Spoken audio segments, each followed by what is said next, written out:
오늘 말씀의 제목은 그리스도입니다. 그리스도. 원래 이번 주에 마음 먹기로는 사도 바울 선생님이 쓰신 편지 있잖아요. 총 몇 개예요? 89점. 아니, 편지를 몇 개를 썼어요. 자, 1번 10개, 2번 11개, 3번 12개, 4번 13개, 5번 14개. 10개냐, 11개냐, 12개냐, 13개냐, 14개냐, 15개냐. 13개. 사도 바울 선생님 편지 몇 개 썼어요? 성경에 나와 있는 것만 일단. 성경에 바울 서신이라고 해서 13개가 있어요. 로마서부터 사실 상식이죠. 빌레몬서까지 아마 그게 아마 들어있고요. 로마서 그다음 뭐예요? 고린도 전후서, 갈라디아서, 에베소서, 빌립보서, 골로새서, 디모데 전후서, 빌레몬서, 데살로니가 전후서, 그다음 또 뭐 있지? 디도서 맞나? 거의 신약은 다. 그러니까 신약이 총 몇 권이죠? 27권. 그 중에 13권이 사도 바울의 편지. 상식이죠. 그러니까 이게 참 재밌는 게 편지를 쓴 거예요. 근데 그게 말씀으로 이렇게 우리가 읽고 진짜 있어요.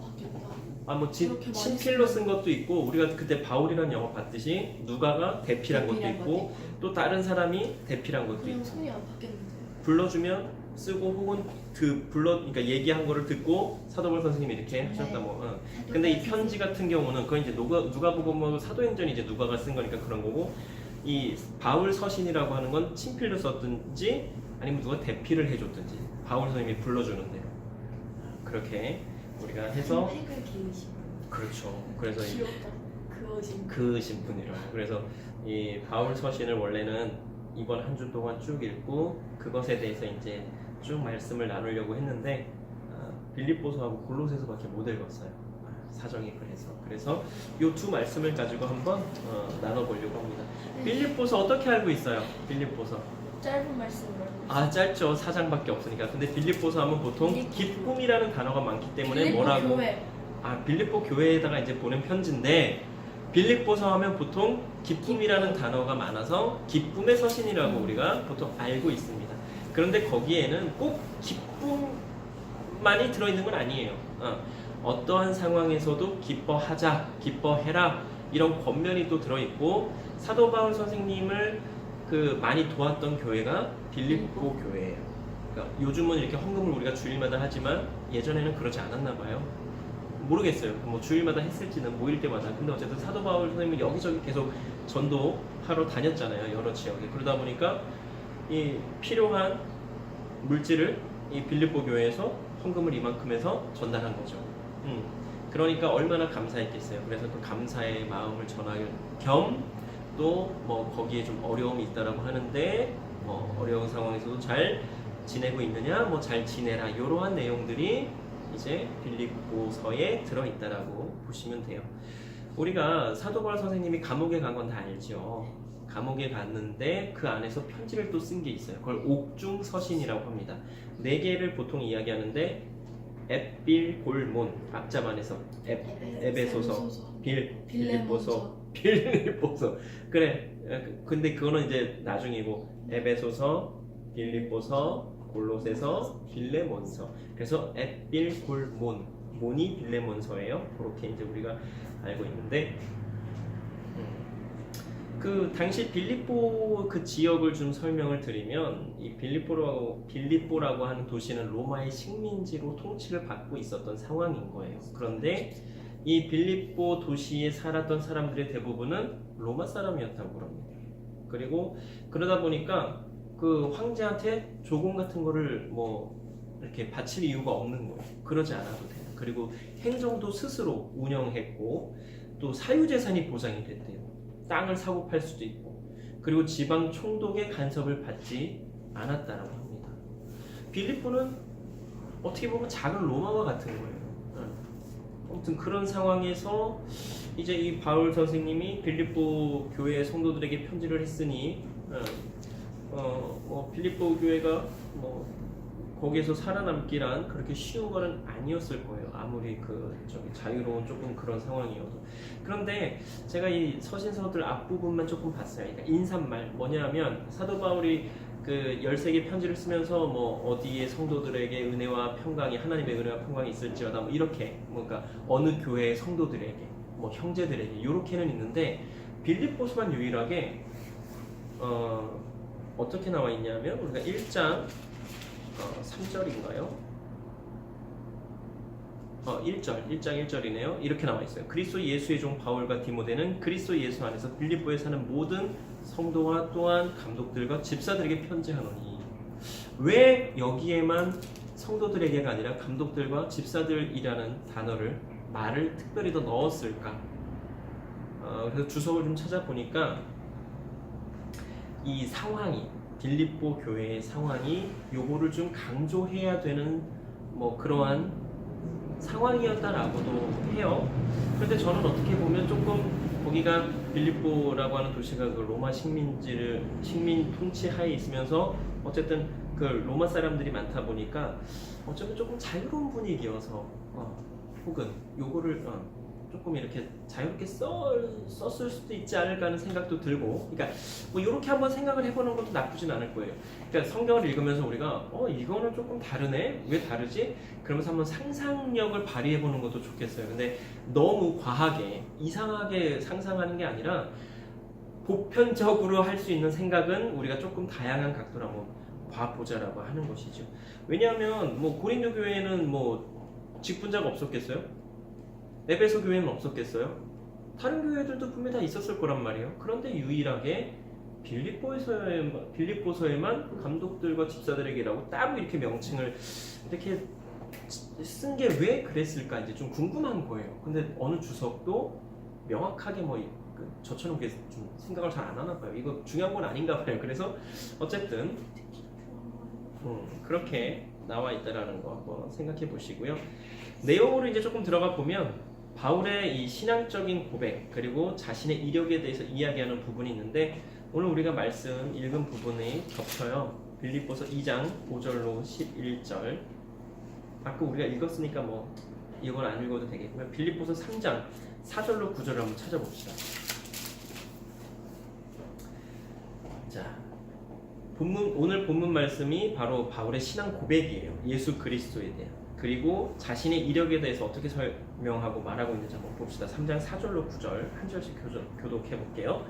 그러나 나도 육체를 신뢰할 만하며 만일 누구든지 다른 이가 육체를 신뢰할 것이 있는 줄로 생각하면 나는 더욱 그러하리니 나는 8일 만에 할례를 받고 이스라엘 족속이요 베냐민 지파요 히브리인 중에 히브리인이요 율법으로는 바리새인이요 열심으로는 교회를 박해하고 율법의 의로는 흠이 없는 자라.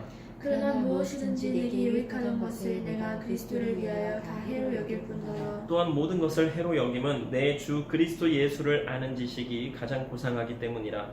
내가 그를 위하여 모든 것을 잃어버리고 배설물로 여김은 그리스도를 얻고 그 안에서 발견되려 함이니 내가 가진 의는 율법에서 난 것이 아니요 오직 그리스도를 믿음으로 말미암은 것이니 곧 믿음으로 하나님께로부터 난 의라. 그리고 이렇게 권면을 합니다. 3장 17절로 4장 1절인데요. 형제들아 너희는 함께 나를 본받으라. 그리고 너희가 우리를 본받은 것처럼 그와 같이 행하는 자들을 눈여겨보라. 내가 여러 번 너희에게 말하였거니와 이제도 눈물을 흘리며 말하노니 여러 사람들이 그리스도의 십자가의 원수로 행하느니라. 그들의 마침은 멸망이요 그들의 신은 배요 그 영광은 그들의 부끄러움에 있고 땅의 일을 생각하는 자라. 그러나 우리의 시민권은 하늘에 있는지라 거기로부터 구원하는 자 곧 주 예수 그리스도를 기다리노니 그는 만물을 자기에게 복종하게 하실 수 있는 자의 역사로 우리의 낮은 몸을 자기 영광의 몸의 형체와 같이 변하게 하시리라. 그러므로 나의 사랑하고 사모하는 형제들 나의 기쁨이여 멸류관이 사랑하는 자들아 이와 같이 주 안에 서라. 네, 이렇게 말씀을 하고 있습니다. 그리고 기쁨에 대해서 다시 강조하면서 또 권면을 합니다. 4장 4절로 9절까지 주 안에서 항상 기뻐하라. 내가 다시 말하노니 기뻐하라. 너희 간용을 모든 사람에게 알게 하라. 주께서 가까우시니라. 그리고 우리가 이번 주 암송했던 아무것도 염려하지 말고 다만 모든 일에 기도와 간구로 너희 구할 것을 감사함으로 하나님께 아뢰라. 그리하면 모든 지각에 뛰어난 하나님의 평강이 그리스도 예수 안에서 너희 마음과 생각을 지키시리라. 끝으로 형제들아, 무엇에든지 참되며 무엇에든지 경건하며 무엇에든지 오르며 무엇에든지 정결하며 무엇에든지 사랑받을 만하며 무엇에든지 칭찬받을 만하며 무슨 덕이 있든지 무슨 기림이 있든지 이것들을 생각하라. 너희는 내게 배우고 받고 듣고 본바를 행하라. 그리하면 평강의 하나님이 너희와 함께 계시리라. 아멘.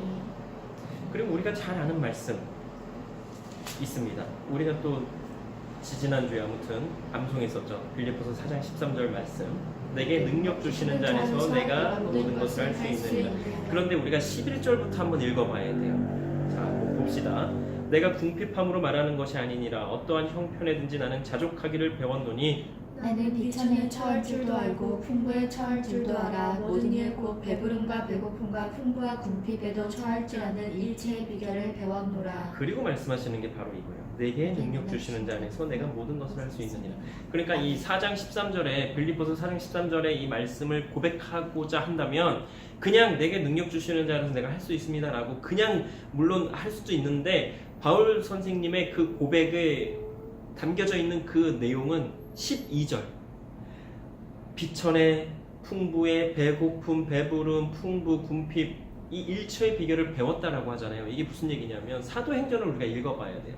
사도행전에서 바울 선생님이 어떻게 복음을 전하시면서 어떠한 일들을 겪었는지 뭐 파선도 하고 배 타고 가다가 배가 막 태풍 만나서 깨지고 또 막 그러면서 며칠을 굶기도 하고 또 돌에 맞아 죽을 뻔하기도 하고 또 그 막 태장으로 몇 번씩 맞기도 하고 강도도 만나고 병도 걸렸을 거예요. 아마 뭐 감기나 이런 거 안 걸렸겠어요. 이렇게 춥고 덥고 막 이런 상황에서 막 걸어 다녀야 되고 이러는데 그러니까 엄청나게 고생을 많이 한 거예요. 복음을 전하면서 얼마나 많이 그 돌아다녔다고 그랬어요. 3차 4차 그 전도 사역을 위해서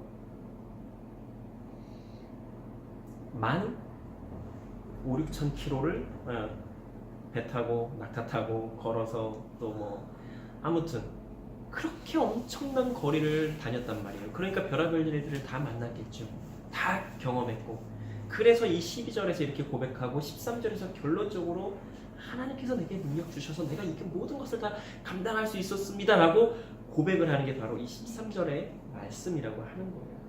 그래서 우리가 이 말씀을 읽으면서 이게 참 어떤 마음으로 이 편지를 썼는가, 이 바울 서신을 읽을 때는 특별히 그걸 우리가 한 번 더 생각해 보면 좋겠어요. 우리도 그렇잖아요. 엄마 아빠가 우리 딸한테 뭐 아들한테 자녀가 있는 그 부모들은 늘 안쓰러운 마음으로 자녀들에게 이렇게 저렇게 얘기를 해요. 그런데 자녀들의 입장에서는 그게 어떻게 받아들여져요? 아이고 또 잔소리. 물론 이제 그렇게 안 듣고 엄마 아빠가 나를 정말 사랑해서 이렇게 좋은 말씀을 해주시는구나 하고 그거를 이렇게 접수하는 아들 딸도 있긴 있을 거예요. 간혹 아주 간혹. 그런데 어쨌든 이 사도 바울도 굉장히 이 빌립보 교회나 골로새 교회에 이 성도들에게 편지를 쓸 때 그 마음은 정말 그 예수 그리스도의 심장을 가지고 예수님의 마음으로 이 편지를 썼다라고 하는 거예요. 그래서 우리가 이 말씀을 읽으면서 한번 또 그 바울 선생님의 그 마음은 어떤 마음이었을까? 또 예수님은 이 땅에 오셔서 어떤 마음으로 사역을 하시고 우리를 어떻게 바라보셨을까? 지금은 또 어떻게 바라보고 계실까? 이것을 한번 우리가 잘 생각해 보면 좋겠습니다. 그리고 이제 골로새서로 넘어가겠는데요. 말씀드린 대로 바울이 여러 곳에 보낸 편지의 인사를 보면 대부분 상황이 좋지 않지만 그것에 굴하지 않고 잘 이겨내고 있다라고 격려를 하거나 잘 이겨내라고 권면하는 것을 우리가 볼 수가 있습니다. 빌립보서에서는 뭐라고 그 인사말을 하냐면 첫날부터 복음을 위한 일에 참여했다라고 그렇게 격려를 하고 있어요. 근데 골로새서에서는 성도들의 그 믿음과 서로에 대한 사랑에 대한 이야기를 하면서 인사말을 시작을 하고 있습니다. 이 빌립보서와 골로새서를 작성할 때의 그 상황은 조금씩 달랐을 거예요. 왜냐하면 빌립보 교회와 골로새 교회 그 지역적인 차이도 있고 교회적인 차이도 있었을 테니까. 자, 빌립보에 편지 보낼 때 상황은 바울이 사역을 하는데 말씀드린 대로 필요한 헌금을 해준 것에 대한 감사를 전하고 동시에 비록 내가 이렇게 지금 감옥에 갇혀 있지만 그럼에도 복음을 전하는 일과 그리스도인으로서 어떻게 살고 있고 또 앞으로 어떻게 살아가야 할 것인가에 대해서 이야기하면서 그 모든 것을 감사와 기쁨으로 감당하고 있다는 것을 빌립보서에서는 말하고 있다면 골로새서에서는 골로새 교회에 들어온 이단들 때문에 교회가 되게 어지럽고 힘든 거예요. 그래서 이 이단에 대한 경고와 그들의 헛되고 잘못된 가르침에 유혹, 현혹되지 말라고, 그리고 또 그것을 반박하기 위해서 골로새 교인들에게 이 편지를 썼다라고 보면 되시겠습니다. 이 골로새서 1장 15절로 20절 한번 볼게요. 골로새서 1장 15절로 20절 한번 교독을 해보겠습니다. 그는 보이지 아니하는 하나님의 형상이시요 모든 피조물보다 먼저 나신 이시니 만물이 그에게서 창조되되 하늘과 땅에서 보이는 것들과 보이지 않는 것들과 혹은 왕권들이나 주권들이나 통치자들이나 권세들이나 만물이 다 그로 말미암고 그를 위하여 창조되었고 또한 그가 만물보다 먼저 계시고 만물이 그 안에 함께 섰느니라. 그는 몸인 교회의 머리시라. 그가 근본이시요 죽은 자들 가운데서 먼저 나신 이시니 이는 친히 만물의 으뜸이 되려 하심이라. 아버지께서는 모든 충만으로 예수 안에 거하게 하시고 그의 십자가의 피로 화평을 이루사 만물 곧 땅에 있는 것들이나 하늘에 있는 것들이 그로 말미암아 자기와 화목하게 되기를 기뻐하심이라. 아멘. 이 이단들이 주장하는 것과 확실하게 다르다고 하는 것을 이 말씀을 통해서 볼 수가 있습니다. 이 골로새서 읽어보면 알아요. 이 이단들이 어떻게 저기를 했는지, 주장을 했는지. 그리고 1장 28절을 같이 한번 읽어볼게요. 우리가 1장 28절 오늘은 좀 이렇게 찾아서 읽을 겁니다. 잘 안 하던 건데 시작. 우리가 그를 전파하여 각 사람을 권하고 모든 지혜로 각 사람을 가르침은 각 사람을 그리스도 안에서 완전한 자로 세우려 함이니. 네. 다른 이유가 없는 거예요. 완전한 자로 그리스도 안에서 세우려고 지금 이렇게 사도 바울이 편지를 쓰고 있다라고 이야기를 하죠. 그 다음에 2장 6절로 8절을 한번 또 찾아서 읽어보겠습니다. 6절 제가 읽을게요. 그러므로 너희가 그리스도 예수를 주로 받았으니 그 안에서 행하되 그 안에 뿌리를 박으며 세움을 받아 교훈을 받은 대로 믿음에 굳게 서서 감사함을 넘치게 하라. 누가 철학과 헛된 속임수로 너희를 사로잡을까 주의하라. 이것은 사람의 전통과 세상의 초등 학문을 따름이요 그리스도를 따름이 아니니라. 8절 이거 아주 중요한 말씀이에요. 사람의 전통과 세상의 초등 학문을 따름이고 철학과 헛된 속임수로 사람들을 이제 이렇게 사로잡을까 주의하라고 사도 바울 선생님이 분명히 말씀을 하시죠. 그리고 이제 11절과 12절에 보면 할례와 세례에 대해서 이야기하는 부분이 있는데요. 11절에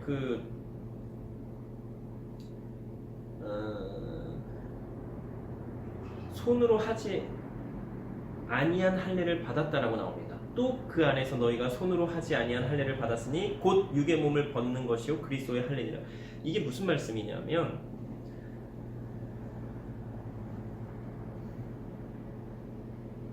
예수님을 믿음으로 죄의 본성을 이제 버리게 되고 영적으로 새로운 사람이 되었다는 표시로 마음의 할례를 받았다라고 하는 것을 의미하는 겁니다.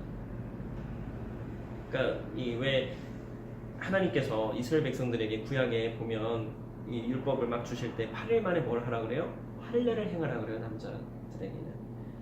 근데 이 신약으로 좀 넘어와서는 할례가 그게 중요한 건 아닌 거예요. 할례를 받아도 되고 받지 않아도 돼요. 근데 이제 어떤 사람들은 할례를 받지 않았다고 해서 굉장히 문제를 삼는 유대인들이 있었죠. 유대교인들이. 근데 그거는 전혀 문제가 되지 않는 거였어요. 그런데 그러면 지금 여기에서 말씀하시는 그 마음의 할례, 이게 더 중요한 거죠. 정말로 내가 그리스도와 함께 연합함으로. 세례도 마찬가지고, 세례의 의미가 뭐예요? 나는 죽고 그리스도로 내가 새롭게 태어났다라는 의미가 바로 세례인 거잖아요. 그러니까 물을 이렇게 우리는 3번 이렇게 성모성정에 침례는 아예 담궈버리고 이러는데 그 의미가 바로 그거예요. 나는 죽고 예수 그리스도로 내가 다시 살았다라고 하는 고백. 네. 그리고 제가 들은 바로는 옛날에 나치가 독일의 나치가 유대인과 뭐 비유대인을 구분할 때에 벗겨놓고 할례를 했으면 유대인, 하지 않았으면 비유대인 이렇게 해서 유대인만 잡아서 그걸 어떻게 하고? 할례. 지금 말로 하면 포경수술. 남자의 그 성기가 수술이 돼 있으면 할례를 받았으면 이제 유대인. 왜냐면 유대인들은 다 받거든요. 지금도. 근데 아무튼 뭐 그렇다라고 해요. 뭐 그거는 저도 뭐 예전에 설교 시간에 들은 이야기라서 한번 전해봤고요. 자, 13절 이하에 보면 예수님께서 십자가의 보혈로 세상의 모든 것을 다 이기셨음에도 불구하고 여전히 거짓 교사들과 이단자들은 율법을 자의적으로 해석하며 자신들이 숭배하는 것에 대해 전하는 것을 볼 수가 있습니다. 이에 대해서 사도 바울 선생님은 3장 1절로 6절에서 이렇게 말씀을 하세요. 뭐 13절 그 2장 13절 이하는 나중에 읽어보시고요. 3장 1절로 6절까지 한번 읽어보겠습니다. 그러므로 너희가 그리스도와 함께 다시 살리심을 받았으면 위의 것을 찾으라. 거기는 그리스도께서 하나님 우편에 앉아 계시느니라. 위의 것을 생각하고 땅의 것을 생각하지 말라. 이는 너희가 죽었고 너희 생명이 그리스도와 함께 하나님 안에 감추어졌습니다. 우리 생명이신 그리스도께서 나타나실 그때에 너희도 그와 함께 영광 중에 나타나리라. 그러므로 땅에 있는 지체를 죽이라. 곧 음란과 부정과 사욕과 악한 정욕과 탐심이니 탐심은 우상 숭배니라. 이것들로 말미암아 하나님의 진노가 임하느니라. 아멘. 6절까지 맞죠? 2절까지. 그런데 제가 이 말씀을 읽으면서 하나님의 진노 어떻게 나타날까 과연 굉장히 궁금한 거예요. 그죠? 이러한 것들 때문에 하나님의 진노가 임한다는데 과연 어떻게 임할까? 근데 보면요, 그냥 우리가 이렇게 세상을 보면 그냥 뭐 우리도 뭐 할 말은 별로 없지만 우리보다 더 악하게 이 말씀에서처럼 막 이렇게 사는 사람들을 보면 어때요? 오히려 더 잘 먹고 잘 사는 것 같거든요. 하나님의 진노는 도대체 어떻게 나타날까? 그게 굉장히 궁금한 거예요. 우리가 보통 그러죠. 막 저런 인간들은 가다가 동계불 맞아 죽어야 돼. 귀신은 뭐나 저런 거 잡아가지도 않고 막 우리가 그런 얘기 하는데 하나님의 진노 언제 나타날까요? 당장이 아니라면 나중에 예수님 재림하셔서 심판하실 때에 그때 아마 하나님의 진노가 나타나실 텐데 굉장히 무서울 것 같아요. 그 상상만 해도 생각만 해도. 자, 그리고 3장 12절 이하에 보면 지난번에 사랑에 대해서 말씀드린 거 기억나세요? 사랑을 구체적으로만 생각해서 그냥 사랑하자가 아니라 그 사랑 안에 속성이 뭐가 있다고요? 긍휼도 있고 자비도 있고 온유도 있고 뭐 인내도 있다라고 이야기를 했어요. 긍휼히 여기는 것도 사랑의 마음을 담아서 또 사랑의 마음을 담아서 온유와 함께 대하는 것. 그거를 지금 사도 바울 선생님이 말씀하고 계세요. 같이 한번 우리가 그 말씀을 보겠는데요. 12절로 17절까지 교독을 한번 하겠습니다. 그러므로 너희는 하나님이 택하사 거룩하고 사랑받는 자처럼 긍휼과 자비와 겸손과 온유와 오래 참음을 옷 입고 누가 누구에게 불만이 있거든 서로 용납하여 피차 용서하되 주께서 너희를 용서하신 것 같이 너희도 그리하고 이 모든 것 위에 사랑을 더하라. 이는 온전하게 매는 띠니라. 그리스도의 평강이 너희 마음을 주장하게 하라. 너희는 평강을 위하여 한 몸으로 부르심을 받았느니 너희는 또한 감사하는 자가 되라. 그리스도의 말씀이 너희 속에 풍성히 거하여 모든 지혜로 피차 가르치며 권면하고 시와 찬송과 신령한 노래를 부르며 감사하는 마음으로 하나님을 찬양하고 또 무엇을 하든지 말이나 이래나 다 주 예수의 이름으로 하고 그를 힘입어 하나님 아버지께 감사하라. 아멘. 15절에 보면 뭐라고 말씀하세요? 그리스도의 평강이 너희 마음을 주장하게 하라 이렇게 말씀을 하십니다. 평안함은 얼굴에 나타나요. 거울을 보고요, 내 얼굴이 어떠한가를 한번 보면 좋겠습니다. 매일매일 우리는 체크해야 돼요. 거울 봤더니 얼굴이 조금 좀 그랬는데 그러면 이제 제가 뭐 지난 주 중에 한번 사진 찍어서 보내드렸잖아요. 평안한 그랬더니 하나도 안 편해 보여. 저분이 뭐라 그랬냐면 농촌 후계자 같다고 그랬는데 어쨌든 그렇게 사진을 찍어서 셀카를 찍든 거울을 보든 찍어서 내 얼굴을 한번 봐봐야 돼요. 아무튼 보면 좋겠어요. 자, 그 다음에 3장 18절로 4장 1절을 보면 저는 그 배우기를 그냥 저희 신대원 준비할 때는 가훈표라고 해서 이렇게 암기했던 기억이 나요. 이 내용은 뭐냐면 부모와 자녀 간에 그리고 종들에게 어떻게 할 것에 대해서 권면하는 내용이 들어있는데요. 이 비슷한 말씀이 에베소서 5장 22절로 6장 9절에도 있고 베드로전서 3장 1절로 7절에도 나옵니다. 한번 우리가 읽어봅시다. 3장 18절부터 4장 1절까지. 아내들아 남편에게 복종하라. 이는 주 안에서 마땅하니라. 남편들아 아내를 사랑하며 괴롭게 하지 말라. 자녀들아 모든 일에 부모에게 순종하라. 이는 주 안에서 기쁘게 하는 것이니라. 아비들아 너희 자녀를 노엽게 하지 말지니 낙심할까 함이라. 종들아 모든 일에 육신의 상전들에게 순종하되 사람을 기쁘게 하는 자와 같이 눈가림만 하지 말고 오직 주를 두려워하여 성실한 마음으로 하라. 무슨 일을 하든지 마음을 다하여 주께 하듯 하고 사람에게 하듯 하지 말라. 이는 기업의 상을 주께 받은 줄 아나니 너희는 주 그리스도를 섬기느니라. 불의를 행하는 자는 불의의 보응을 받으리니 주는 사람을 외모로 취하심이 없느니라. 상전들아 의와 공평을 종들에게 베풀지니 너희에게도 하늘의 상전이 계심을 알지어다. 이 말씀을 근데 읽다 보면 이렇게 4장 1절에서 이렇게 끝나요. 그죠? 3장 26절로 해서 끝나고 4장 1절을 기도를 계속하고 뭐 이렇게 해도 될 텐데 왜 이렇게 했을까? 잘은 모르겠습니다. 그런데 우리가 또 알고 지나가야 될 게 뭐냐면 원래 성경에 장절이 있었을까요? 없었다라고 하는 거예요. 이 장절은 왜 생긴 걸까요? 우리가 보기에 편하도록. 다른 이유는 없는 것 같아요. 그래서 이 4장 1절에 근데 이걸 이렇게 배치한 거는 또 왜 그랬을까? 좀 이렇게 의아하긴 해요. 생각만 했어. 응? 특이한 아니 뭐 특이한 게 아니라 그냥 읽다 보면 이거는 그러네 그냥 이렇게 또 생각이 될 때가 있는 거죠. 그래서 원래 성경에 장절은 없었다라고 기억을 하시면 좋겠고요.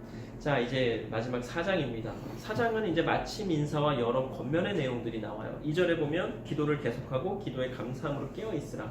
그리고 5절에 보면 외인에 대해서는 지혜로 행하여 세월을 아끼라 이렇게 말씀을 하고 있어요. 그런데 이 세월을 아끼라라고 하는 말이 기회를 사라, 뭐 기회를 얻으라, 기회를 사용해라 이 정도로도 해석이 된다고 합니다. 그래서 어떤 말씀이에요? 그러면 전도를 할 기회를 얻어라, 뭐 전도할 기회를 사용해라, 뭐 이렇게 말씀이 해석이 된다고도 합니다. 그래서 뭐 세월을 아끼라고 뭐야 이게 이렇게 생각하지 마시고 그런 의미로도 해석이 된다라는 걸 기억하시고요.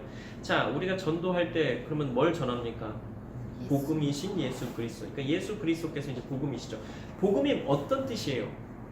복된 소식, 좋은 소식. 영어로는 good news.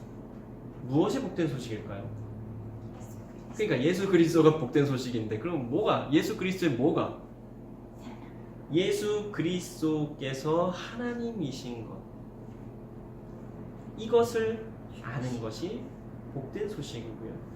하나님이신 예수 그리스도께서 인간의 몸으로 친히 이 땅에 오신 것, 이것을 아는 게 복된 소식입니다. 또 나를 위해 우리를 위해 죽으시고 다시 살아나신 것, 그것이 아주 복된 소식인 거고요. 십자가의 보혈과 부활로 우리가 모든 죄를 용서받고 하나님의 자녀가 되었다라고 하는 게 너무나 정말 소중한 우리에게 좋은 소식인 거죠. 그리고 우리가 죽게 되면 그것으로 끝나는 게 아니라 하나님과 영원히 함께 할 것이라고 하는 것, 이러한 모든 것이 다 복된 소식이라고 하는 것입니다. 그래서 결국 예수 그리스도가 복음이라고 하는 것이죠. 우리 예수님께서 나를 위해 우리를 위해 친히 이 땅에 오시고 죽으시고 다시 사셨습니다. 그리고 우리는 하나님 안에서 영원한 약속을 하나님 안에서 영원히 살 것을 약속받았죠. 이렇게 사랑받은 내가 어떻게 살아야 할지 우리는 늘 깨어서 생각을 할 수 있어야겠습니다. 그리스도인으로서 나는 어떻게 살 것인가를 말이죠. 우리가 이 말씀을 통해서 또 우리의 삶을 통해서 정말로 내가 그리스도인으로서 어떻게 살아야 할 것인가를 매일매일 아주 영적으로 민감하게 깨어서 생각하고 고민하고 기도할 수 있어야 할 것입니다. 하나님께서 우리에게 원하시는 것은 다른 게 아니죠. 하나님의 자녀답게 살기를 원하시는데 그러면 알아야 되잖아요. 그러려면 말씀을 읽어야 되고 고민해야 되고 기도해야 되고 하나님께 물어봐야 되고 그렇게 살아야 되는 것입니다. 우리 또 이번 한 주간도 매일매일의 삶을 한번 그렇게 한번 살아가 봅시다. 이 말씀을 읽으면서 하나님께서 나에게 어떻게 살기를 원하실까 고민하는 우리가 되기를 소망합니다. 기도 드리시겠습니다. 사랑하는 하나님, 참으로 감사합니다. 오늘 귀한 말씀을 통해서 사도 바울 선생님은 어떠한 마음으로 이 편지들을 썼고 살아왔는지 잠깐이지만 깊이 있게는 다 보지 못했지만 그래도 맛볼 수 있게 해주셔서 참으로 감사를 드립니다. 하나님, 우리도 그러한 마음을 가지고 살아갈 수 있게 하여 주시옵소서. 예수 그리스도의 그 뜨거운 마음, 사랑, 그것을 우리 안에 간직하면서 정말로 나도 그리스도인으로서 그리스도인답게 살아야겠다라고 하는 그 마음, 생각, 다짐을 하며 살아갈 수 있는 우리가 되게 하여 주시옵소서. 모든 것을 하나님께 온전히 의탁드립니다. 하나님 인도하여 주시옵소서. 감사드리며 예수님 이름으로 기도드립니다.